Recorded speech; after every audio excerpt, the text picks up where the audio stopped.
Hello and welcome to the Lady Stairs Knits podcast. I am coming to you today from the floor of my office in a very cold Philadelphia. It was -9 degrees Celsius today, which is really cold for me. I got to wear a lot of knitwear, including the jumper that I'm wearing today that I can only really wear in the coldest weathers. And I think that I'm gonna put my boxes of yarn out tonight to get cold. So just in case there's any moths in there, it'll kill them off. That's the good thing about the cold. I'm gonna tell you about some knitting and one sewing project that I have done. It's the first successful thing that I've managed to sew, so I'm pretty excited to tell you about that. And we can just start by what I'm wearing. If you are a returning viewer of the podcast, you'll probably maybe recognize it. It's the Lakes pullover by Ozetta. And I made it in a farm yarn that was bought at a farmer's market and given to me by my dad. So it said on the tag that this yarn was DK weight, but it knit up on 4.5 millimeter needles to about 16 stitches for 4 inches, which is not really a DK weight gauge. And that was a really nice fabric. So I modified the pattern to suit my gauge, which ended up being a little bit complicated, especially during the saddle shoulder sort of setup parts. But then I think it turned out really beautifully, and I love this finished item. It's really rustic. So it is itchy unless it is the absolute coldest day of the year. And you know, when it's cold enough, it's not itchy. So today was a good day to wear this. And it looks so good. I really enjoy the marl. The yarn was marled when I got it. And I really recommend that pattern, Lakes Pullover by Ozetta. And I think I made this in the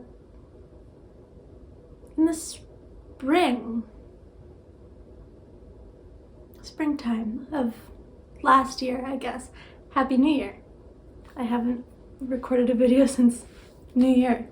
I'm gonna start telling you about the stuff that I've been making, starting with the knitting, because that's kind of what we're here for, I think.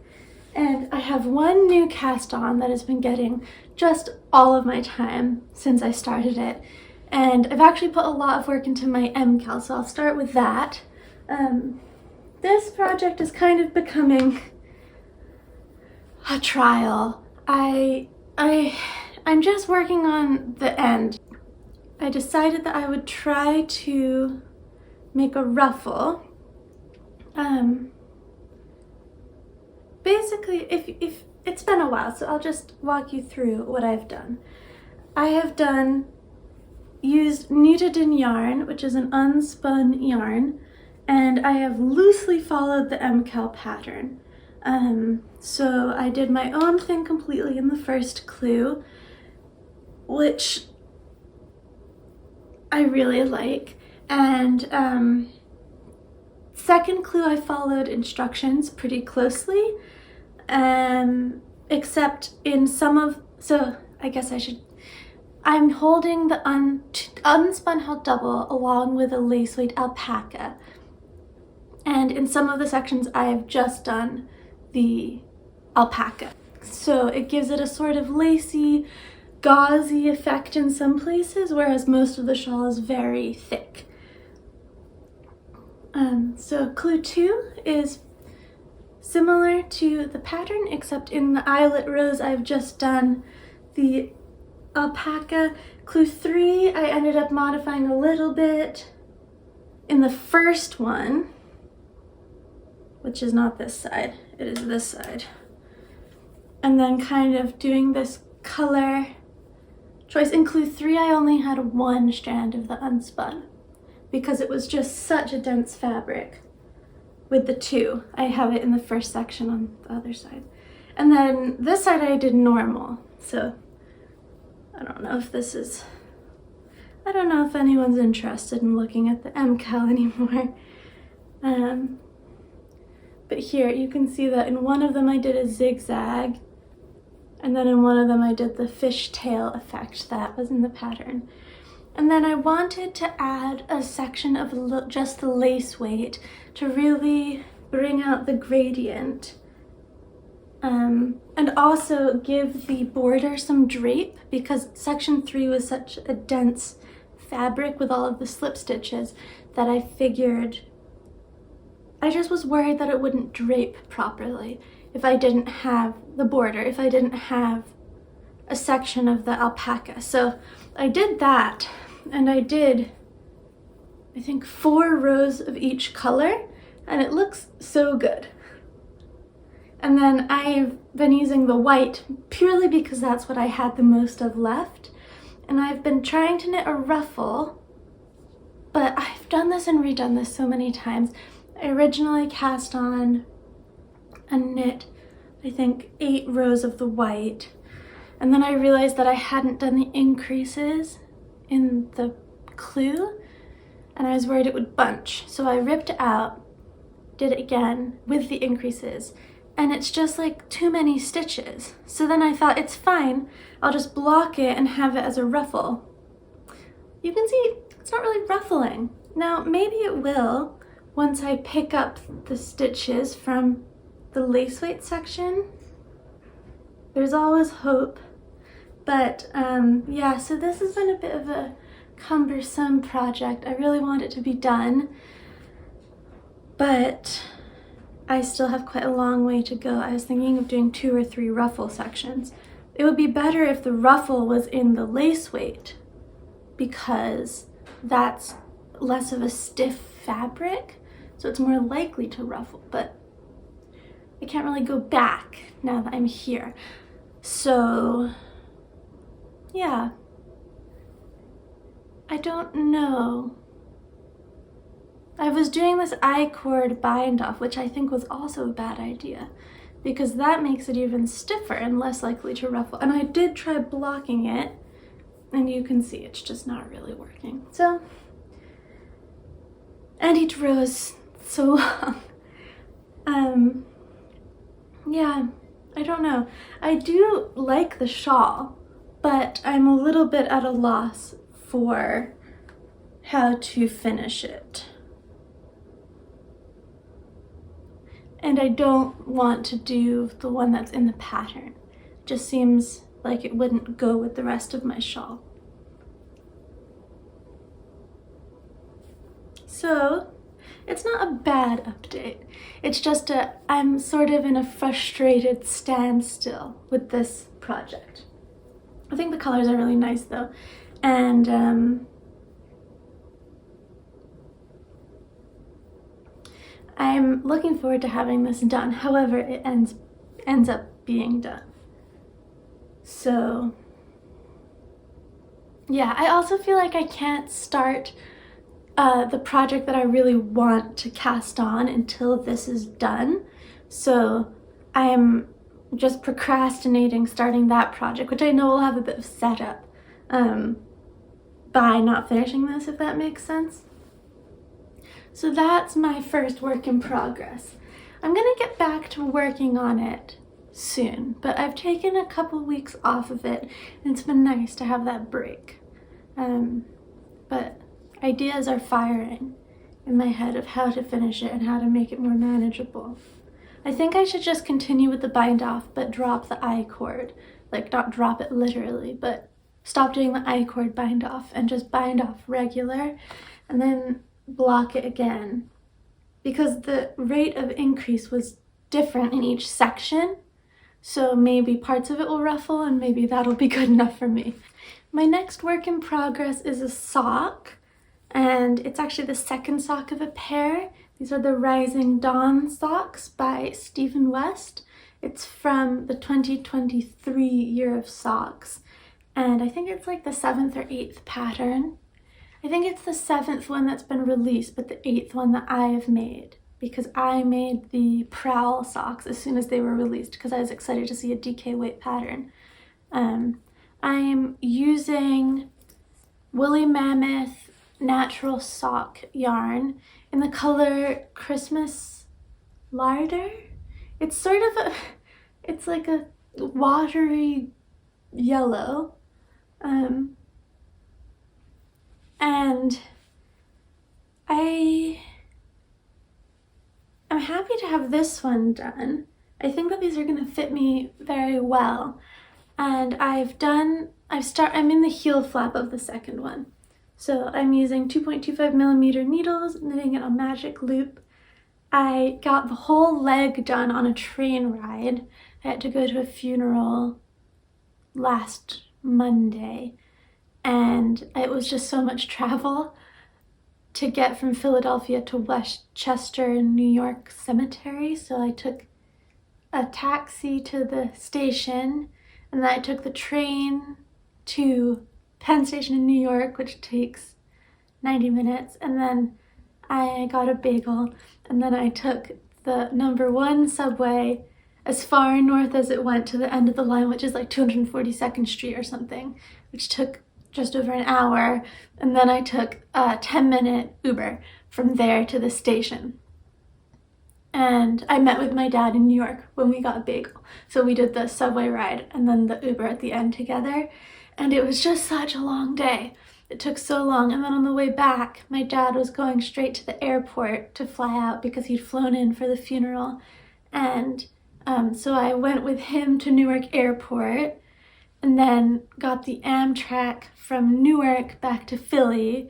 It was delayed by an hour, and we had gone to the airport pretty early. It was a very long day. It was like a 16-hour of almost exclusive travel and waiting and delayed trains on the way back. And I read a whole book, and I knit the leg of this sock, which maybe I could have done more sock knitting. But on the way back for the train, my phone was quite low battery, so I didn't want to use battery listening to music or an audiobook in case it was delayed even more, which was why I didn't knit, because I like to listen to music or audiobook when I knit on public transportation. That was a bit of a tangent, but that is what I think of now when I think of this sock. This isn't my favorite color ever. It looks a bit like pea, dare I say. But it's a beautiful texture, and it's a linen stitch for the sock. So for the heel flap, I'm just doing linen stitch because it's the same idea, every other row, knit one, slip one, as a reinforced heel anyway. And so I think that looks kind of cool. I keep working on this. I would like to get this done quite soon, and I made them a little bit longer than I normally do. And I just did a regular wedge toe. The Stephen West patterns have a garter heel flap, but I don't really like the way that fits. I find it's too stretchy, and it doesn't have enough reinforcement to hold up. I've recently been considering whether I want to finish out the 2023 year of socks. Part of me, the stubborn part, really does want to do it because I like to set a goal and then achieve the goal. But another larger part of me, the more day-to-day, less theoretical part, knows that a lot of the socks that are left are ones that I don't particularly want to make or own. And I would really just be doing them for the sake of completing the 2023 year of socks. I like Stephen West as a designer. I didn't find that this collection of patterns I just wasn't very impressed. The sizing was extremely inconsistent. A lot of the stitch patterns aren't very suited to socks, I guess. Like the Bubbles and Brioche sock just seems like it isn't suited, and the cabled trellis socks aren't very well suited to socks. So it was more just like this is a stitch pattern that's been used in one of his shawls recently, or in a popular pattern, and that's like the only reason that it was in the year of socks. Yeah, mixed feelings, and I might be happier just knitting whatever socks I want to knit. Like if I have 6 more pairs to knit, maybe I should just knit 6 other pairs of socks that I actually want to make. I think I'll decide on that And also it's 2024 now. So we're out of the 2023 year of socks. But I think I'll decide on that once I finish this pair, which will probably take a little while. The stitch pattern's pretty slow. For some reason, when I saw this pattern, I knew that it had to be knit in this yarn. And I think that it's a very good combo.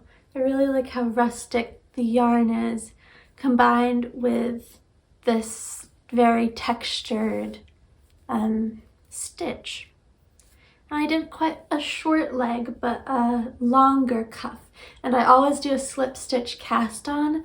I learned about it in the Tabitha Winters Easy Peasy Socks pattern, which was my first pair of socks. And I still wear those all the time. They've never gotten holes in them. They're so warm and great.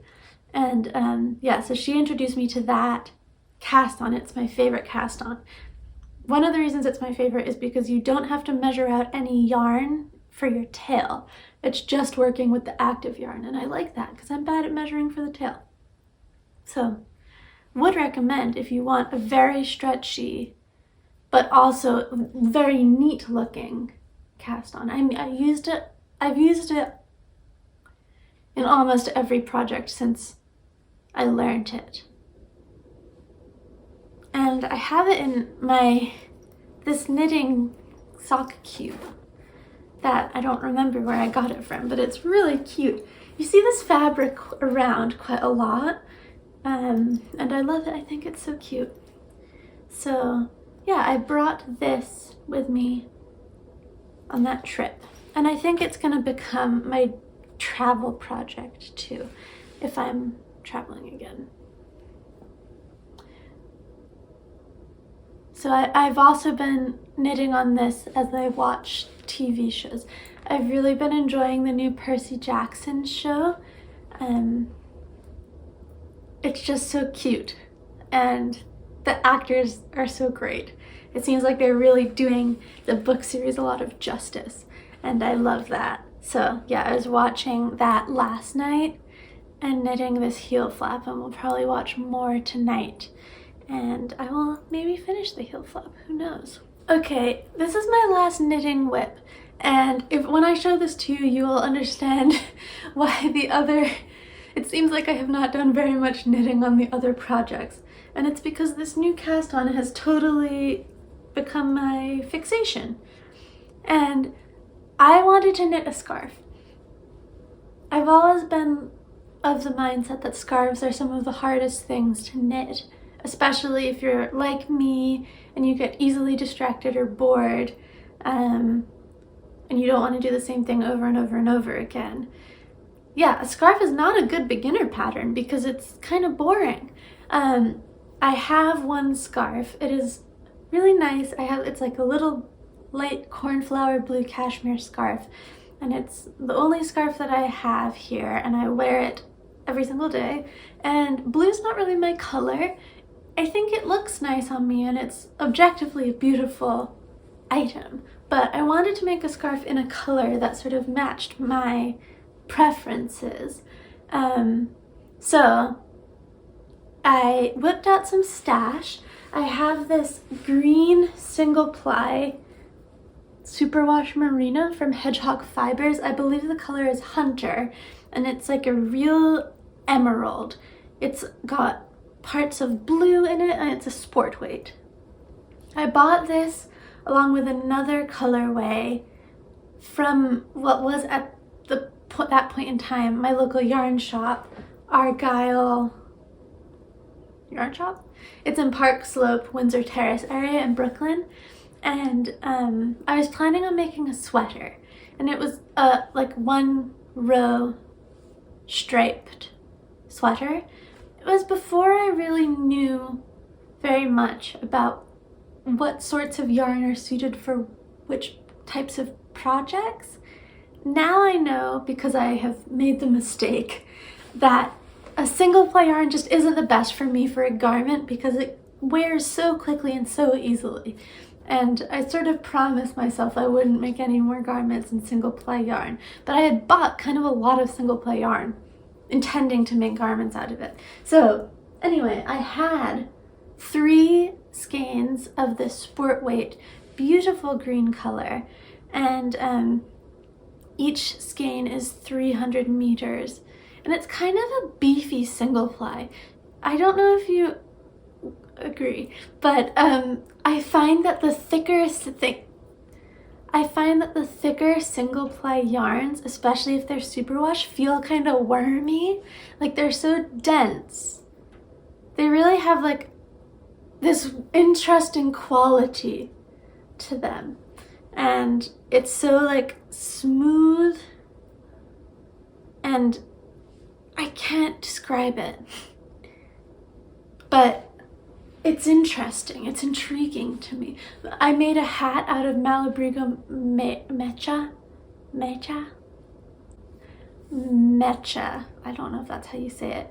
And it was a similar thing. Tightly spun single ply, but oh my god, does the single ply merino take color so well. Anyway, enough batting around the bush. I am going to show you my scarf that I have been knitting. I, at Halloween time, was thinking about spooky things, as one does, and there's this ghost story about the girl with the green ribbon, and you're maybe familiar with it. It's about the girl who has a green ribbon tied around her neck, and then one day the protagonist, I think, who's a little boy, is so curious about it, because she always has it tied around her neck, that he pulls on it and undoes the knot, and then when he does that, her head falls off. And in the Carmen Maria Machado's short story collection, Her Body and Other Stories, is that what it's called? I guess I don't remember. Her Body and Other Stories. Her Body and Other Stories, I think. I read it, I don't know, maybe 4 or 5 years ago and loved it. And there's a short story in that's based on the ghost story with the green ribbon. And that also had a big impact on me. I loved that short story. I actually really loved that whole collection of stories. Anyway, I wanted to make a green scarf using my stash yarn that had like a little ribbon shape at the end, and I wanted it to be really long and really quite wide. So here it is. This was my Christmas cast on Christmas Day. I'm Jewish, but have grown up in a culturally Christian country, Scotland, and on Christmas Day, 2 of my friends came over, and the 4 of us, me and my 2 friends, well, they're also my boyfriend's friends, and him, spent the day sewing and crafting and doing bead work, and it was really fun and nice. And I cast this project on. So I cast on these 2 little tails, and originally I increased by 1 stitch every 8 rows, but I didn't think I would get to the width that I wanted soon enough, I guess. So then I ripped it out and did 1 every 6. I did an I-cord tab cast on. I didn't follow a pattern, and I've done moss stitch for the entire scarf, other than the I-cord edging. I'm using these fun neon orange straight needles in a 3.75 millimeter, which I think is a US 5. And yeah, it's just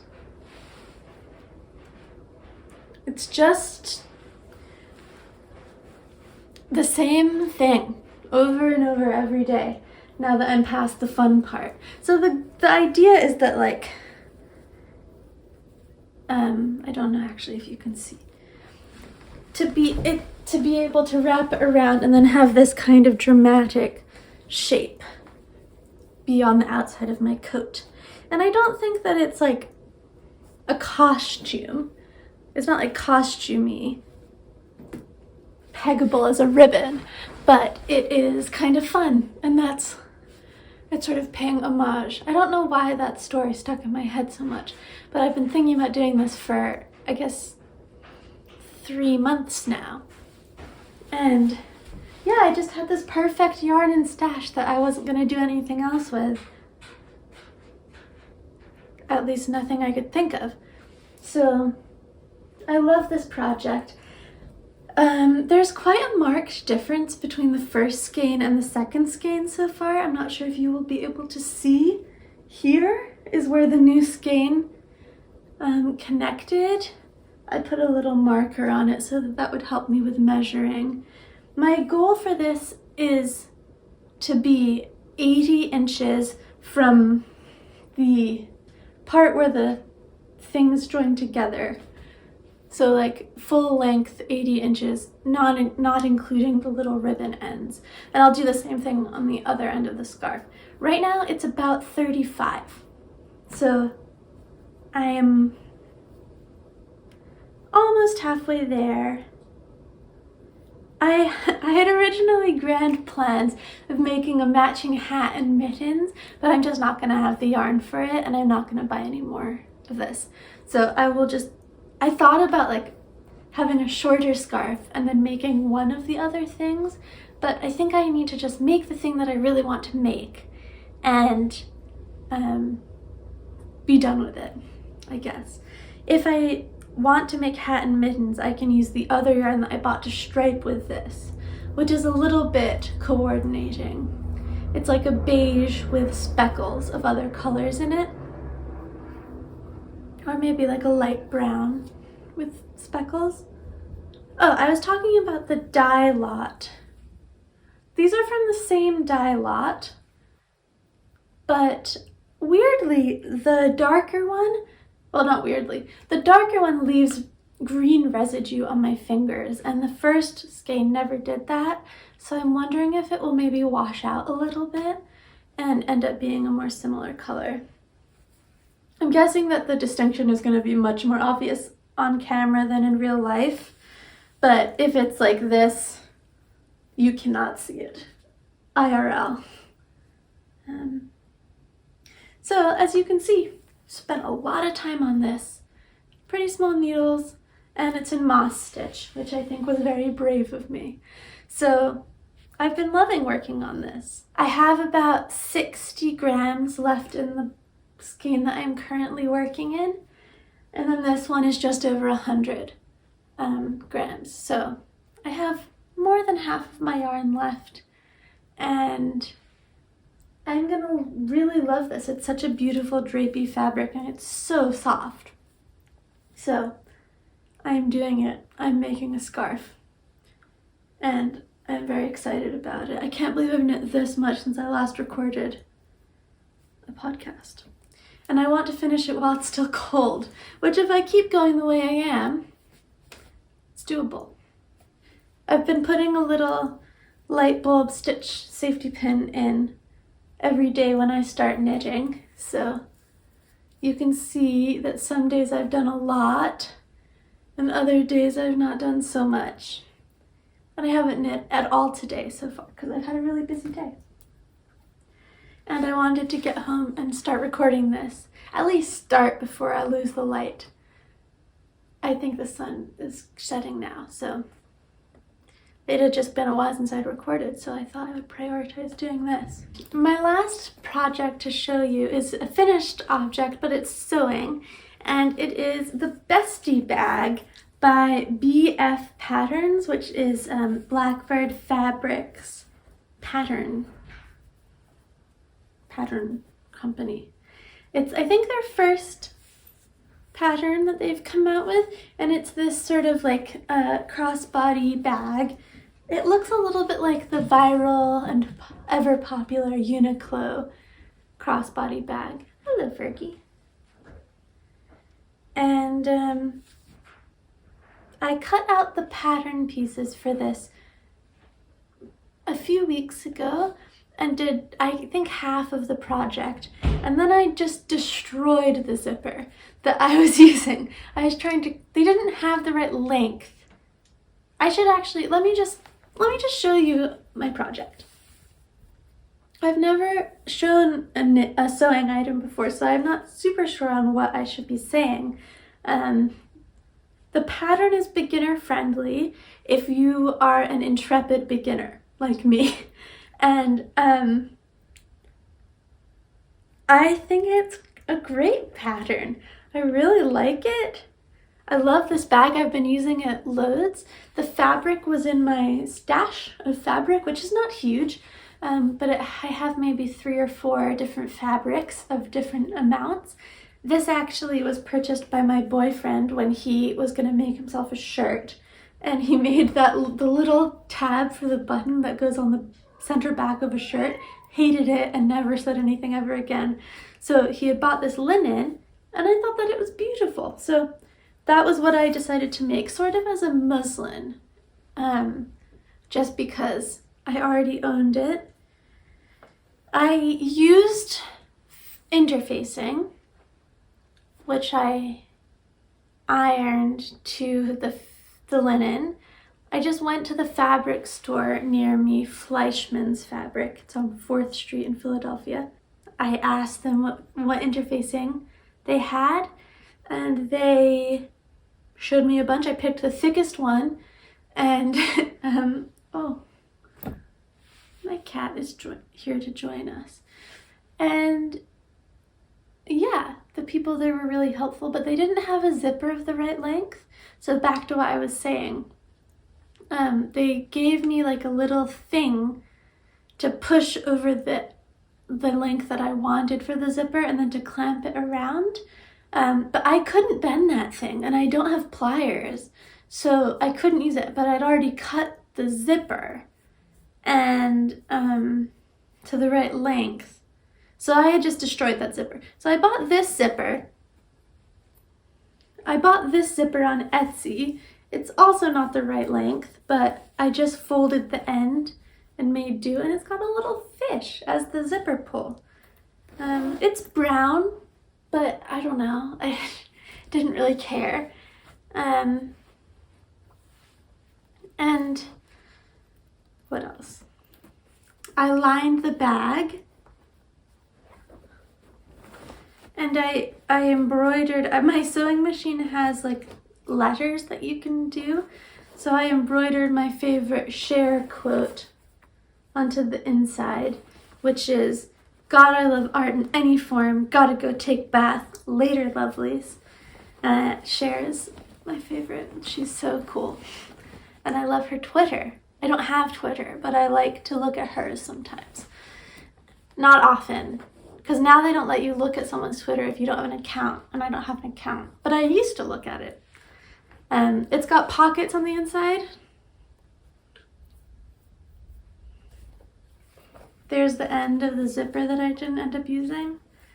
And it's got a strap, which I just tied. I did not do the one. You can buy like there's an option to just attach a pre-made strap, but I just decided to make my own strap. There's loads of mistakes in this. Like, I had to do this one twice because I didn't go close enough to the edge of the first time, and I sewed too close to the zipper for the lining, so it was getting caught every time I tried to open or close the bag. That's actually kind of resolved itself, which is wonderful. And I think that I should have sewed the interfacing on, not just ironed it to fuse it. I'm pretty sure that I could have used this interfacing to make it look quilted, or maybe that is just quilting it. So I think that I will use this interfacing again because I have some extra. But I'll cut it short so I don't have to deal with it next to the zipper, and I'll sew it down at the edges. This is like, don't take any advice from me, that I don't know anything about sewing, but I'm learning, and I didn't particularly enjoy making this, but I have so enjoyed wearing it and thinking about it and talking to people about it and everyone compliments it, which is so nice, that it makes me want to make more. So maybe I will get better at sewing, and I will practice and actually have some skills, and that would be really nice. So I think maybe it's growing on me. It's possible. I guess my knitting is sort of a unique area of my life. I'm generally very much not a precise person. I am pretty easygoing and, I don't know, often late, although I try so hard not to be. And, you know, the sewing meticulousness that is necessary, I find I really struggle with, but I'll work on it. I've decided, I've purchased fabric for my next pattern, which is just going to be a skirt. There's one advert I've been fed a bunch of times for this like iridescent crinkly skirt. But the skirt is like made out of polyester and it costs a lot of money. I don't remember how much. So I just Googled and eventually found the fabric online, and I'm gonna try and make my own skirt. So maybe I'll show that next time if I succeed, if it arrives in time. I think I ordered the fabric. I ordered it on Etsy, but I think that the shop is based in China. And I'll just go to my local fabric store and get the elastic and all the other stuff that I need. So I do have a next sewing project planned. I also want to make another one of these bags and add piping, because I think that that would give it some nice structure. And yeah, so